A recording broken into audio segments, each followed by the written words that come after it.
చంద్రమౌళీశ్వర స్వామి వారి మీద పూజ్య అప్పాజీ వారు అద్భుతమైన ఒక భజన రచన చేసి మనందరినీ కూడా అనుగ్రహిస్తూ ఉన్నారు. శివుణ్ణి కీర్తిస్తూ అప్పాజీ వారు ఇది మొదటి భజన. చంద్రమౌళీశ్వర స్వామి మీద పూజ్య అప్పాజీ వారు రచన చేసిన మొదటి భజన. ఇప్పటి వరకు చంద్రమౌళీశ్వర అనే పేరు రాలేదు. కానీ శివుడికి ఉండే అనేక నామధేయాల్లో చంద్రమౌళీశ్వర అనే నామం చాలా ప్రత్యేకమైంది, చాలా విశేషమైంది. అందుకు అనేక కారణాలు.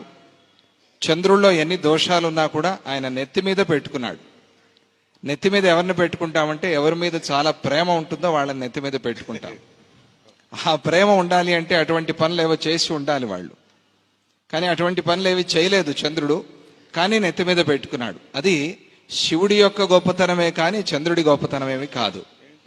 అలాగే భక్తులు శిష్యులు ఎలా ఉన్నప్పటికీ కూడా వాళ్ళందరినీ నెత్తి మీద పెట్టుకోవడం అనేది గురుదేవులకు ఉన్నటువంటి గొప్పతనమే కానీ శిష్యులకి భక్తులకి ఉండే గొప్పతనం కాదు. అది ఆ చంద్రమౌళీశ్వర స్వామి అనేటువంటి ఆ పేరులో ఉండేటువంటి ప్రత్యేకత. ఇక చంద్రమౌళీశ్వర స్వామి అనంగానే మనకు గుర్తొచ్చేది, గుర్తు రావాల్సింది కూడా శంకర భగవత్పాదాచార్య స్వామి వారి అవతారం. వారు సనాతన ధర్మ స్థాపన కోసం 4 పీఠాలను స్థాపన చేసి ఆ 4 పీఠాల్లో కూడా శ్రీ చంద్రమౌళీశ్వర స్వామి వారికి నిరంతర ఆరాధన జరగాలి అని అక్కడ శివుడికి వారు చేసిన నామధేయం శ్రీ చంద్రమౌళీశ్వర స్వామి అనేటువంటి నామధేయం. అందువల్ల మనం ముందుగా ఆ పూజ్య గురుదేవుల్ని గుర్తు చేసుకున్నాం. ఇక మన పూజ్య గురుదేవులు రచన చేసిన చంద్రమౌళీశ్వర స్వామి వారి పైన ఈ భజనని మనం అర్థం చెప్పుకోవాలి అంటే గనక ఇక్కడ ప్రతిష్టాపన జరుగుతున్న సందర్భంలో ప్రతిష్ట రోజు ఆ దేవాలయంలోని స్వామికి నామధేయం చేయటం అనేది యజమాని యొక్క కర్తవ్యం. అలా చేస్తారు. అలా చేయటం అంటే అనేక మంది అనేక రకాలుగా కొన్ని చీటీల్లో రాసి ఏ చీటీ ముందుగా వస్తే ఆ నామధేయం చేయటం, ఇటువంటివన్నీ కూడా చేస్తూ ఉంటారు. కానీ అప్పాజీ వారు సిద్ధపురుషులు కాబట్టి, దత్తావతార స్వరూపం కాబట్టి నామధేయం ఏమిటి అని ముందే అందరూ అడిగారు. అడిగితే రేపు చెప్తాను అని అన్నారు. ప్రతిష్టకు వస్తూ ఉన్నప్పుడు శివుడికి నామధేయం ఏమిటి అంటే చంద్రమౌళీశ్వర స్వామి. స్వామిజీ వారికి పరమేశ్వరుడు ఇచ్చిన సంకల్పం, ఈ నామధేయం ఇక్కడ పెట్టాలి అని స్వామిజీ వారికి సంకల్పం అయిపోయింది. అటువంటి చంద్రమౌళీశ్వర స్వామి మన పంచముఖ ఆంజనేయ స్వామి ఆలయంలో కొలువుదీరి ఉన్నారు. ఈ స్వామి వారి మీద అద్భుతమైన భజన శ్రీ చంద్రమౌళీశం ఆరాధయే. శ్రీ చంద్రమౌళీశ్వర స్వామిని ఆరాధిస్తూ ఉన్నాను అంటే అందరూ ఆరాధించండి అని కూడా గురువులు మనకి చెప్తూ ఉన్నారు. శ్రీ బృంద దాతారమారాధయే. శ్రీ అంటే జ్ఞానమని, సంపద అని, సమస్త ఐశ్వర్యాలు అనే అర్థం కూడా ఉంది. అటువంటి బృందం అంటే ఎవరికి ఏం కావాలో అవన్నీ కూడా కలిపి ఇచ్చేటువంటి ఆ చంద్రమౌళీశ్వర స్వామిని ఆరాధిస్తూ ఉన్నాను. ఇక శ్రీశాత్మ భూపూజ్యమారాధయే. శ్రీష అంటే శ్రీ మహావిష్ణువు, ఆత్మ భూ ఆయన ఆత్మ అనేటువంటి భూమికి అంటే ఆయన మనస్సుకి పూజ్యుడైనటువంటి శ్రీ చంద్రమౌళీశం ఆరాధయే. శివుడు విష్ణువుని పూజిస్తూ ఉంటారు, విష్ణువు శివుణ్ణి పూజిస్తూ ఉంటారు. ఇది అక్కడ ఉండేటువంటి ప్రత్యేకత. శివస్య హృదయం విష్ణు, విష్ణుశ్చ హృదయం శివ. అప్పాజీ వారు కేశవం రుద్రరూపిణం భజే, మాధవం శంభురూపిణం భజే నమామి అనేటువంటి ఒక కీర్తన కూడా మనకి అందించారు. అలాగే ఇక్కడ కూడా దాన్నే మనకి గుర్తు చేస్తూ శ్రీశాత్మ భూపూజ్యమారాధయే అని పల్లవి మనం చక్కగా పాడుకునేలాగా కళ్యాణ వాసంతి అనేటువంటి రాగంలో పూజ్య స్వామిజీ వారు దీన్ని స్వరపరిచి మనకు అందిస్తూ ఉన్నారు. ఇక మొదటి చరణంలో మౌళి స్ఫురత్ శ్వేత శీతాంశు ఖండం, శ్రీ చంద్రమౌళీశ అనే దాన్నే కొద్దిగా విస్తారంగా ఈ వాక్యంలో మనకి చెప్తూ ఉన్నారు. చంద్రమౌళీశ్వర అంటే చంద్రుణ్ణి, మౌళి అంటే శిరస్సున ధరించిన స్వామి అని అర్థం. మౌళం మౌళిహి. అలా మౌళి స్ఫురత్, తన మౌళిలో తన జటాజూటానికి పైన శిరస్సు పైన స్ఫురత్ స్ఫురిస్తూ ఉన్నటువంటి శ్వేత తెల్లని శీతాంశు చంద్రుడు ఖండం చంద్రఖండాన్ని ధరించి ఉన్న చంద్రమౌళీశ్వర స్వామిని ఆరాధిస్తూ ఉన్నాను. ఇక మౌళి స్రవత్ శుద్ధ గంగా తరంగం. ఆ మౌళి నుంచి ఆ జటాజూటం నుంచి స్రవత్ స్రవిస్తూ కారుతూ ఉన్నటువంటి శుద్ధమైన గంగా తరంగం. గంగా తరంగం అంటే గంగామాత అక్కడి నుంచి కూడా తరంగ రూపంగా ప్రవహిస్తూ ఉన్నది. మనందరికీ కూడా ఆ గంగని అనుగ్రహించిన స్వామి శ్రీ చంద్రమౌళీశ్వర స్వామి అని కూడా స్వామిజీ వారు మనకి ఇక్కడ గుర్తు చేస్తూ, మూల ప్రకృత్యాత్త దేహార్ధ భాగం, ఇది చాలా అద్భుతమైన ప్రయోగం. మూల ప్రకృతి అవ్యక్త వ్యక్త వ్యక్త స్వరూపిణి అని అమ్మవారి నామధేయాల్లో ఒక నామం ఉన్నది. మూల ప్రకృత్య, అటువంటి ఆ మూల ప్రకృతి స్వరూపిణి అయినటువంటి దుర్గా పరమేశ్వరి, రాజరాజేశ్వరి మాత, పార్వతి, అపర్ణ, ఇటువంటి పేర్లు ఏ పేరు పిలిచినా కూడా ఆ తల్లియే. ఆ తల్లితో ఆత్త కలిసి ఉన్నటువంటి దేహ అర్ధభాగం, దేహంలో అర్ధభాగాన్నే అమ్మవారికి ఇచ్చేసి తాను దక్షిణామూర్తిగా ఉన్నాడు. వామభాగాన్ని అమ్మవారికి ఇచ్చేశాడు, దక్షిణ భాగాన్ని తాను ఉంచుకున్నాడు. కాబట్టి దక్షిణామూర్తి అని కొంతమంది వ్యాఖ్యానం చేసేవారు ఉన్నారు. మొత్తానికి ఆయన దంపతులు ఎలా ఉండాలి అని చూపిస్తూ ఉన్నటువంటి దివ్యమైన ప్రేమమూర్తి ఎవరు? చంద్రమౌళీశ్వర స్వామి. అందువల్ల దాన్ని ప్రత్యేకంగా ఇక్కడ గుర్తు చేస్తూ స్వామిజీ వారు అంటున్నారు, మూల ప్రకృత్యాత్త దేహార్ధ భాగం. ఇక మిలద్ వ్యాల జాలం.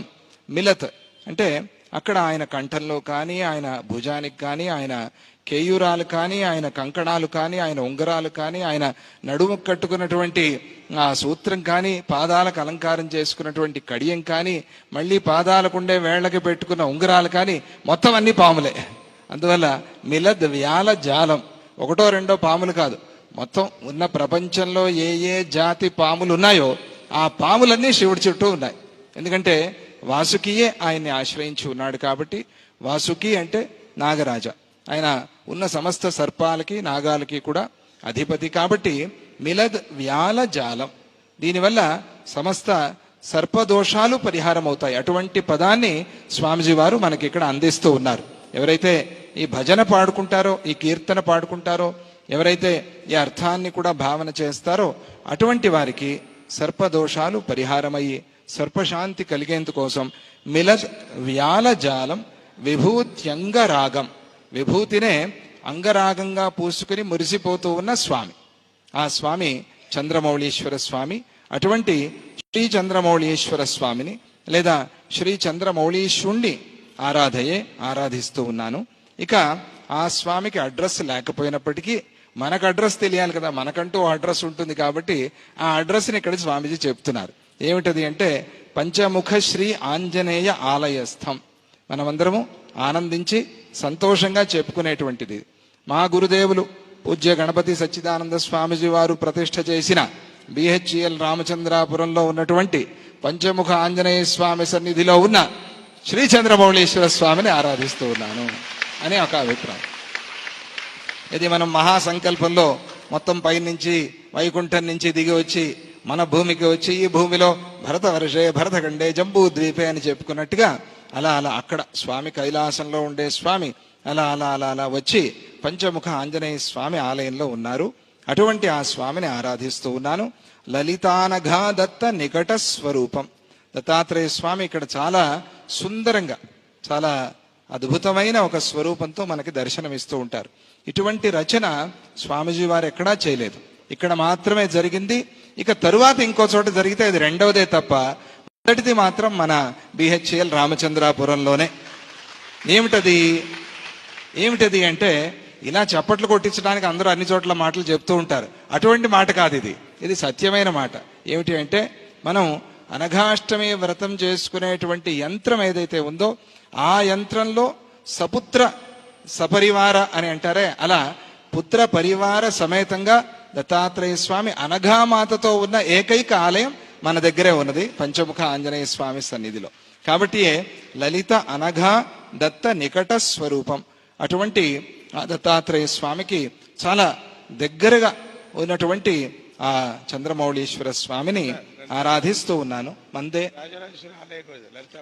అమ్మవారు కూడా లలిత అనఘ. లలిత అంటే రాజరాజేశ్వరి మాత. ఇక్కడ అమ్మవారికి రాజరాజేశ్వరి అని నామకరణం చేశారు. లలిత అనఘ దత్త నికట స్వరూపం. అమ్మవారిని కూడా గుర్తు చేసుకోవాలి, అది కూడా ఇక్కడ చెప్పినట్టుగా అయింది అని స్వామిజీ వారు అంటున్నారు. మందేతరానంద సుమరంద స్యందం. మందేతర మంద ఇతర ఆనంద సుమరంద స్యందం. ఇది కొంచెం మెలిక పట్టేటువంటి వ్యవహారం, మందమైన బుద్ధి, దానికి ఇతరమైనటువంటి వారికి ఆనందాన్ని ఇస్తూ ఆయన ఎప్పుడు కూడా ఆనందింపచేసేటువంటి ఆ స్వామికి నమస్కారం, ఆరాధన. బృందారకారాధ్య చరణారవిందం. బృందారక అంటే దేవతలు. ఆ దేవతలందరూ కూడా స్వామిని ఆరాధిస్తూ ఉంటారు. మనం ఎక్కడైనా ఆలయానికి వెళ్ళినప్పుడు పూజారి ఇలా చేశారే, ఆయన ఇలా చేశారే అని అనుకోవటం కాకుండా, ఈ దేవాలయంలో సమస్త దేవతలు దిగి వచ్చి ప్రతిరోజు ఆరాధన చేసి వెళ్తున్నారు అనే విశ్వాసం మనస్సులో మనం పెట్టుకోవాలి. దేవాలయాన్ని తెరిచే ముందు పూజారి కూడా మనస్సులో అనుకుని తెరవాల్సిన మొదటి మంత్రం అంటే, దేవతలందరూ వచ్చి ఆరాధన చేసి వెళ్ళిన తర్వాత నేను ఘంటానాదం చేసి ఆ దేవతలందరూ, మళ్ళీ వాళ్ళకి భంగం కాకూడదు కదా, కాబట్టి వాళ్ళు బ్రాహ్మీ ముహూర్తంలో చేసేశారు తెల్లవారుజామున, నేను ఇదిగో ఇప్పుడు ఈ సూర్యోదయ సమయంలోనో ముందో వచ్చి తెరిచి ఆ దేవతలు అర్చన చేసిన స్వామిని ఆరాధిస్తున్నాను అని అర్చక స్వామి అనుకుంటారు, అనుకోవాలి అని ఆగమ శాస్త్రాలు చెప్తూ ఉన్నాయి. కనుకనే బృందారక ఆరాధ్య చరణార విందం. బృందారక దేవతలందరూ కూడా ఆరాధించిన లేదా దేవతల చేత ఆరాధింపబడేటువంటి చరణార విందం, పాదార విందాలు కలిగిన ఆ శ్రీ చంద్రమౌళీశ్వర స్వామిని ఆరాధిస్తూ ఉన్నాను. జటామండితం చండ నిటలాక్ష దీప్తం. అందరికీ సులభంగానే అర్థమవుతోంది.